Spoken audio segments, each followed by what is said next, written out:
لیکن اتنا سمجھنا حضرت حسین رضی اللہ تعالیٰ عنہ میدان کربلا میں پہنچے. بھائی حضرت حسین رضی اللہ تعالیٰ عنہ میدان کربلا میں پہنچے, رات کے وقت میں پہنچے. یہ سمجھنا کون سے وقت میں پہنچے, اور جمعہ کی رات تھی. کہو سبحان اللہ. جمعہ کی رات تھی میرے دوستو, جمعہ کی رات تھی. خیمہ لگایا حضرت حسین رضی اللہ تعالیٰ عنہ نے کربلا کے میدان میں خیمہ لگایا. جمعہ کی رات ہے, آپ آرام فرما رہے. کہو آپ آرام, یعنی حضرت حسین سو رہے, آپ آرام فرما رہے. ان کے چھوٹے بھائی جن کا نام ہے حضرت عباس, حضرت حسین کے چھوٹے بھائی کیا نام ہے, حضرت عباس, انہوں نے دیکھا کہ سامنے لشکر آ گیا. بھائی سامنے لشکر آ گیا اور کھڑا ہو گیا, اور ہزاروں کی تعداد میں. اس لیے کہ بعض کتابوں میں 4000, تو بعض کتابوں میں 40,000, تو بعض کتابوں میں 1 لاکھ. مطلب ہے کہ سامنے لشکر آتا گیا آتا گیا آتا گیا. اب حضرت عباس وہ تو بیچارے جوان تھے, دوڑتے دوڑتے خیمے میں آئے. حضرت حسین سو رہے تھے. کہا بھائی حسین اٹھو, بھائی حسین اٹھو, بھائی حسین اٹھو. حضرت عباس نے جب حضرت حسین کو اٹھایا, حضرت حسین چونک کر اٹھے. کہا کیا ہوا کیا ہوا, کہا سامنے لشکر آ گیا. تو کہا اس میں اٹھایا کیوں, میں خواب میں نانا کے ساتھ بات کر رہا تھا. ارے کہو نا سبحان اللہ. سنتے جانا میرے دوستو, حضرت حسین نے کس زبان سے کہا, کہا عباس میرا بھائی اٹھایا کیوں, آنے دے آنے دے, ہزاروں کی تعداد میں آنے دے, لیکن میں تو میرے نانا کے ساتھ بات کر رہا تھا. وہ حضرت عباس رو پڑے, روتے روتے کہا کہ بھائی جان حسین کیا باتیں کر رہے تھے, اب نانا کے ساتھ کیا باتیں کر رہے تھے. کہا نانا کے ساتھ یہی بات کر رہا تھا. نانا کہہ رہے تھے حسین کل تجھے دشمنوں کے سامنے جانا ہے, حق کے سامنے ڈٹ جانا, گردن کٹا دینا, لیکن گناہ کے سامنے گردن جھکانا نہیں.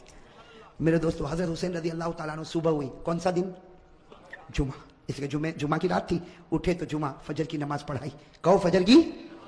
اس کے بعد میں میرے دوستو سامنے والوں سے بات چیت شروع ہوئی. بات چیت ہوتی گئی. ایک معاملے پر آ کے معاملہ اٹک گیا. ایک سودا ایسا تھا جو حسین کو منظور, باقی باتیں حضرت حسین سنتے گئے, یہ بھی منظور, یہ بھی منظور, یہ بھی منظور, یہ بھی منظور. لیکن جب سامنے سے یہ بات آئی کہ حسین اعلان کرو کہ یزید کے ہاتھ پر بیعت کرنے کے لیے تیار ہو, اعلان کرو یزید کے ہاتھ پر بیعت کرنے کے لیے تیار ہوں. حضرت حسین رضی اللہ تعالیٰ عنہ نے کہا یہ نہیں ہو سکتا, میں یزید کے ہاتھ پر بیعت نہیں کروں گا. ہاں مجھے یزید کے پاس لے جاؤ, معاملہ صاف ہوگا, اس کے بعد میں ہاتھ پر بیعت ہوگی, باقی ابھی یزید کے ہاتھ پر بیعت. میرے دوستو سننا, یزید کے ہاتھ پر بیعت نہیں ہوگی. حضرت حسین سے پوچھا گیا آپ بیعت کیوں نہیں کرتے بھئی یزید کا. حضرت حسین رضی اللہ تعالیٰ عنہ نے کہا میں تو کر سکتا, کسی کے ہاتھ پر بھی بیعت کر لوں, مجھے یزید سے کوئی دشمنی نہیں. سننا حضرت حسین کا جملہ, مجھے یزید سے کوئی دشمنی نہیں, میں تو کسی کے ہاتھ پر بھی بیعت کر لوں, لیکن یزید کی حکومت میں گناہ ہو رہا ہے, یزید کے دربار میں گناہ ہو رہا ہے, یزید کے دربار میں, اس کے محل میں, اس کی حکومت میں گناہ ہو رہا ہے, اور گناہ کا احساس بھی نہیں. نبی کا نواسا جان دے سکتا لیکن گناہ کو برداشت نہیں کر سکتا. بس حضرت حسین نے جب یہ کہا تو انہوں نے کہا مقابلے کے لیے تیار ہو جاؤ. حضرت حسین نے کہا تیار. ارے کہو نا سبحان اللہ. تو کیا طے ہوا, وہاں کا ایک, یہاں کا ایک مقابلہ ہوگا. حضرت حسین نے کہا کوئی بات نہیں. حضرت حسین رضی اللہ تعالیٰ عنہ نے اعلان کیا میرے لشکر میں جو بوڑھے میاں ہیں جن کا نام ہے حضرت غرید, کیا نام ہے, حضرت غرید, جن کی عمر 61 سال کی ہے. کتنی, 61 سال. حضرت حسین نے اعلان کیا غرید میدان میں اترے. حضرت غرید کے بارے میں لکھا ہے 61 سال کی عمر ہے, گھوڑے کی پیٹھ پر سوار ہوئے. وہاں کا ایک, یہاں سے ایک, کون, حضرت غرید, اور وہاں سے ایک. میرے دوستو لکھا حضرت غرید نے 40 کو ختم کر دیا, 1 by 1. ایک آوے گیا, دوسرا آوے گیا, تیسرا آوے گیا. وہ سامنے والوں نے سوچا یہ بوڑھا اتنا پاور والا, تو نواسا کتنا پاور والا ہوگا.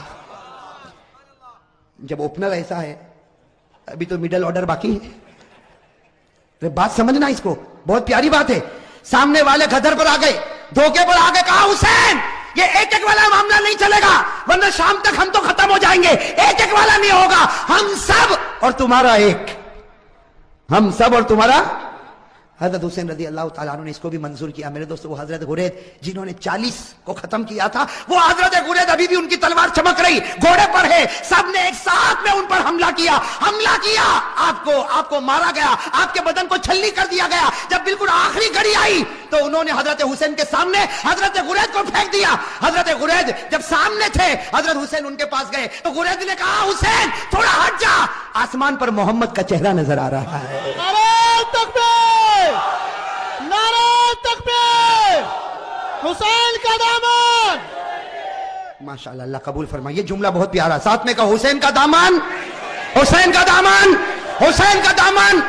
حضرت غرید نے فرمایا حسین تھوڑا سا ہٹ جا, آسمانوں پر میرا محمد مجھ کو نظر آتا ہے. حضرت غرید نے لا الہ الا اللہ محمد الرسول اللہ صلی اللہ علیہ وسلم پڑھا. حضرت غرید کے بعد حضرت حسین کی جماعت میں سے ایک آتا, شہید ہو جاتا, پھر دوسرا آتا, شہید ہو جاتا. یہاں کا ایک, وہاں کے سب, یہاں کا اور سب ٹوٹ پڑتے شہید. میرے دوستو اب سننا, جمعہ کا دن ہے. حضرت حسین نے جو اب اعلان کیا سب کے کلیجے پھٹ گئے. حضرت حسین رضی اللہ تعالیٰ عنہ نے اعلان کیا میرا بڑا بیٹا علی اکبر تیار ہو جائے. کہو سبحان اللہ. اب بڑے بیٹے کی عمر کتنی؟ 16-17 سال. اللہ اکبر. میرے دوستو ہمارا بھی بیٹا ہوگا 16-17 سال کا. تھوڑی دیر کے لیے اندازہ لگاؤ. حضرت حسین رضی اللہ تعالیٰ عنہ کو پورا یقین ہے کہ میرا 16-17 سال کا بیٹا زندہ جائے گا لیکن واپس نہیں آئے گا. میرے دوستو باپ کا تو کلیجہ ہوتا کہ نہیں ہوتا؟ باپ کو بھی تو محبت ہوتی, اور حسین جیسا باپ ہو اور علی اکبر جیسا بیٹا ہو. حضرت حسین رضی اللہ تعالیٰ عنہ نے اعلان کر دیا, پورے مجمع میں سناٹا چھا گیا, عورتوں کے خیمے میں سناٹا اور کھلبلی مچ گئی. اور علی اکبر وہ فرما بردار بیٹا 16-17 سال کی عمر کا گھوڑے پر سوار ہو گیا. کہا ابا جا رہا ہوں, ابا جا رہا ہوں. حضرت حسین نے کہا بیٹا ایسے مت جا, ایک بار باپ کی پیشانی کو چوم تو لے, ایک بار باپ کی پیشانی کو چوم لے تاکہ میں بھی تو تجھ کو گلے لگا لو. میرے دوستو علی اکبر جب گھوڑے سے اترے پورے مجمع میں رونے کی آواز آئی. حضرت حسین نے اپنے کلیجے سے لگایا اور کہا بیٹا آج حق پر جاتا ہے, حق پر رہنا, اب تو نانا کے دربار میں تیری میری ملاقات ہوگی. میرے دوستو وہ علی اکبر چلے, سننا علی اکبر گئے اور بڑی دلیری کے ساتھ مقابلہ کیا. لیکن میرے دوستو 16-17 سال کا جوان اور اتنے سارے لوگ, تھوڑی دیر میں ان کے بدن کے 2 ٹکڑے کر دیے گئے. میرے دوستو علی اکبر کے بدن کے 2 ٹکڑے کیے گئے اور حضرت حسین کے سامنے ایک چھرا لایا گیا اور بڑے بیٹے کے سینے پر مارا گیا. اور میرے دوستو جب 2 ٹکڑے ہو گئے تو سامنے والوں نے اپنے گھوڑے ان لاشوں کے اوپر ڈالنا شروع کر دیا. گھوڑے دوڑتے گئے اور حضرت حسین کے بڑے بیٹے علی اکبر کی لاش کو آگے بڑھاتے گئے. میرے دوستو حضرت حسین رضی اللہ تعالیٰ عنہ طرف گئے, دوڑتے دوڑتے اپنے بیٹے کی لاش کو اٹھایا, ایک ٹکڑے کو اٹھایا, دوسرے ٹکڑے کو اٹھایا اور کونے پر رکھا. میرے دوستو ابھی تو بڑے بیٹے علی اکبر کی لاش کو حضرت حسین نے کونے پر رکھا, پیچھے سے عورتوں کی آواز آئی آپ کا دودھ پیتا بچہ تڑپ رہا, آپ خیمے میں واپس آؤ. حضرت حسین دوڑتے دوڑتے خیمے میں گئے, ان کا دودھ پیتا بچہ علی اصغر چھوٹا سا دودھ پیتا بچہ حضرت حسین رضی اللہ تعالیٰ عنہ نے اپنے سینے سے لگایا اور دوڑتے دوڑتے دشمنوں کے پاس گئے اور کہا تم کو مجھ سے دشمنی ہے, میرے بچے سے تو کوئی دشمنی نہیں. ارے میرے دوستو ہمارا بھی دودھ پیتا بچہ ہوگا. تھوڑی دیر کے لیے سوچو حضرت حسین نے کیسے دل سے کہا ہوگا مجھ سے دشمنی, یہ بچے سے کیا دشمنی. میرے دوستو حضرت حسین ابھی کہہ رہے کہ بچے سے کیا دشمنی, سامنے سے تیروں کی بوچھار آئی اور تھوڑی دیر میں بچے نے دم توڑ دیا.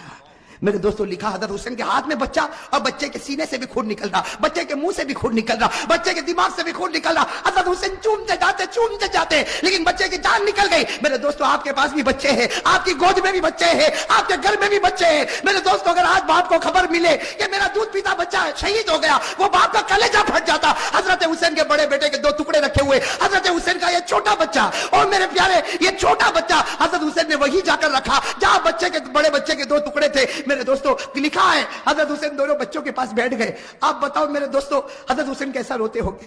کبھی بڑے بچے کے ٹکڑے کے سر پر ہاتھ پھیرتے, کبھی چھوٹے بچے کے سر پر ہاتھ پھیرتے اور جملہ کہتے تھے میرے بچوں تمہارا ہنسنا بھی مجھ کو یاد ہے, اے میرے بچوں تمہارا کھانا بھی مجھ کو یاد ہے, اے میرے بچوں تمہارا ابا ابا کر کے بلانا بھی مجھ کو یاد ہے, تمہاری ہر گھڑی مجھ کو یاد ہے. میرے دوستو یہ سب کرنے کے بعد ظہر کا وقت آیا. ساتھ میں کہنا کون سا وقت آیا؟ جمعہ کا دن تھا, کون سا وقت آنا چاہیے. لیکن کربلا کا میدان جمعہ ہونے والی, بھائی میدان میں جمعہ ہوتی, گاؤں دیہاتوں میں جمعہ ہوتی. حضرت حسین نے فرمایا میرے دوستو بڑے بچے کا ٹکڑا رکھا ہوا ہے, وہ باپ نے کیسے وضو کیا ہوگا. حضرت حسین نے وضو کیا اور وضو کرنے کے بعد کہا چلو جماعت بنے گی, ظہر کی نماز ہوگی. حضرت حسین نے 2 رکعت ظہر کی نماز پڑھائی. میرے دوستو مقابلہ کرنے والے مقابلہ کرتے گئے. حضرت حسین نے ظہر کی 2 رکعت نماز پڑھائی اور اس کے بعد میں حضرت حسین نے اپنا گھوڑا لیا اور فرمایا اپنے خیمے میں فرمایا وہ پرانی چادر جو کونے میں رکھی وہ لے کر آؤ. میرے دوستو ایک بڑی چادر لائی گئی, بالکل پرانی چادر لائی گئی. حضرت حسین نے سینے سے لگایا اور کہا لوگوں تمہیں معلوم نہیں یہ میری ماں فاطمہ نے اپنے ہاتھوں سے بنایا تھا. میرے دوستو حضرت حسین نے کہا وہ پرانی تلوار لا کر دو. ایک پرانی ٹوٹی ہوئی تلوار لائی گئی. حضرت حسین نے وہ تلوار کو ہاتھ میں لیا, کہا لوگوں یہ وہ تلوار ہے جو میرے ابا حضرت علی لیا کرتے تھے. اور پھر ایک کالا امامہ منگوایا, ایک کالا امامہ پہنا اور کہا لوگوں یہ وہ امامہ ہے جو میرے نانا محمد الرسول اللہ. میرے دوستو تھوڑی دیر کے لیے سوچنا وہ حسین کا دل کیسا ٹوٹا ہوا ہوگا. گھوڑے پر سوار ہو گئے, اگر کپڑا دیکھو تو فاطمہ الزہرا کا ہے, تلوار دیکھو تو علی مرتضیٰ کی ہے, امامہ دیکھو تو نبی کا ہے. میرے دوستو مولانا ابوالکلام آزاد اپنی کتاب میں لکھتے ظہر کے بعد یہ اللہ کا ولی میدان میں اترا, 4.5 سے 5 گھنٹے تک آپ اکیلا مقابلہ کرتے رہے. نعرہ تکبیر, حسین کا دامن. میرے دوستو آپ صرف اندازہ لگاؤ, سامنے 4,000 ہوں گے, 40,000 ہوں گے. ارے میرے دوستو میرا ایمان کہتا ہے سامنے لاکھوں ہوں گے, اربوں ہوں گے, خربوں ہوں گے, لیکن حسین کا نہیں بگاڑ سکتے, اس لیے کہ حسین مقابلہ نہیں کرتا تھا, فاطمہ کی چادر مقابلہ کر رہی تھی. میرے دوستو حسین مقابلہ نہیں کرتا تھا, علی کی تلوار مقابلہ کر رہی تھی. حسین مقابلہ نہیں کرتا تھا, نبی کا امامہ مقابلہ کر رہا تھا. میرے دوستوں سننا, مقابلہ چلتا گیا. مولانا ابو الکلام آزاد لکھتے ہیں, ذرا کان کھول کر سننا, مولانا ابو الکلام آزاد لکھتے ہیں کہ آپ کے سر مبارک سے لے کر آپ کے پیٹ مبارک تک 80 تلوار کے زخم لگ چکے تھے, اور میرے دوستوں پورے خون سے لہو لہان ہو گئے, خون سے.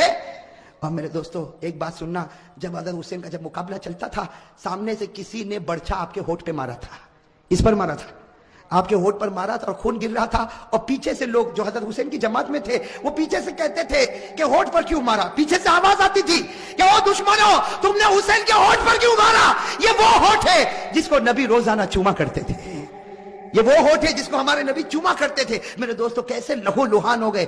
اب سننا جو پوائنٹ کی بات ہے, حضرت حسین کھڑے ہو گئے اور کہا ٹھہر جاؤ, تھوڑی دیر کے لیے ٹھہر جاؤ. سب رک گئے. کہا کیا ہوا؟